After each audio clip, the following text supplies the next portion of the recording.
Mindset Over Bullshit is a self-help podcast published by Kendrick Avant and designed to help people see their value through the power of gratitude journaling. 2, 4, 6, 8. Let's drink and smoke and celebrate. Monday the 13th. Cheers to being nice. It is World Kindness Day. Yeah. Whoa, look! That ain't no bird. Damn sure can't be a plane. It's the little homie in a wheelchair sharing secrets Maine. Tip for wheelchair users: plug up your battery right now. If you got a mobile wheelchair, plug up your battery, because you know it sucks when your battery runs out. The MS Diary is a daily vlog about my personal shit. MS Diary for Monday, November 13th. First, do y'all remember the good old Garfield cartoons? And they used to always fuss and complain about Monday the 13th was the worst day of the year. He used to always say, forget Friday the 13th, Monday the 13th was... I don't know if y'all remember that or not, but I damn sure do. But when it comes down to the multiple sclerosis, so I've gone a little over a week without taking any of the ibuprofen. At the PCP's recommendation, she said it had to do with the swelling of the stomach to stop taking so much ibuprofen. Cool, I did that. But after about a week, I was hurting. So on Sunday, I finally broke down and I took some of the ibuprofen. I took some of my 800 milligram ibuprofen. Took about an hour and a half, but the swelling in my back, the back pain went down. Went down a whole lot. And I noticed I also took some Lyrica. So I took the ibuprofen and I took the Lyrica. And by the end of the night, I was able to, for the first time in years, I could lift up both legs when I'm laying on my back. That shit was awesome. King's news is the news story so interesting that I stopped scrolling through my phone. I actually read the article. So the King's news story goes like this. Small town in Italy. Not much to do, except this weekend, the circus comes through. Everybody's all excited. People have gotten dressed up. They doing their thing because the circus is showing up at this small town in Italy. Small town. I will make no attempt to pronunciate the town's name because nope. Y'all get what I'm saying. Either way, back to the story. So the circus is doing its thing. People are having a good time. And the lion escapes. No bullshit. Somehow the lion escapes the circus. Now the lion is prowling around neighborhood streets. Cats and dogs are trying to do their thing. Except, here comes the lion. The lion is loose for over 4 hours. They have to have emergency alerts, and they have to have emergency alerts to let residents know in this entire town, nobody can leave the house. You are on lockdown in the town, the small town in Italy, until the lion is captured. 4 hours later, they do capture the lion. Didn't kill it. Somehow they captured the lion. That's what made me stop scrolling. And now, without further ado, 3 of my own gratitude stories.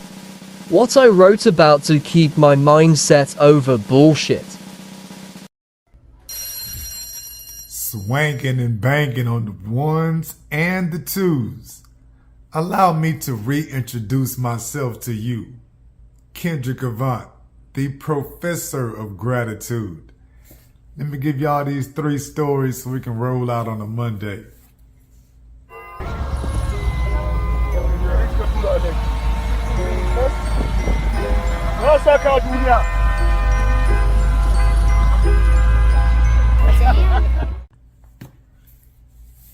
So gratitude story number 1.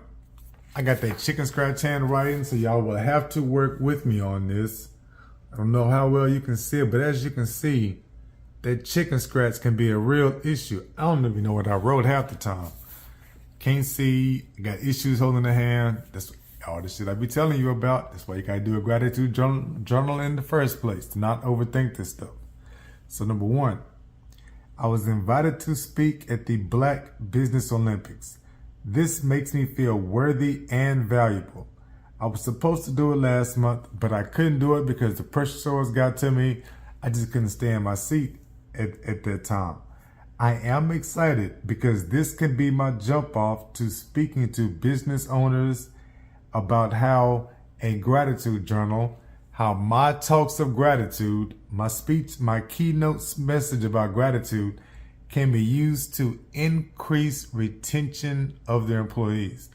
I'm trying to tell you, if employees are grateful and they show gratitude about the gig, telling you, you have a much better chance of keeping those employees. That means you are saving money on retraining those employees. And all this is part of my gratitude, my very first one. That's it. That can be my way. That could be my job. I can just be a keynote speaker about gratitude journals to business owners and to retain employees. You want to save money on retaining your good employees and stop retraining your supervisors? 53% of employees stay being the supervisors are more grateful. Think about how much money you can save doing that. Gratitude story number 2.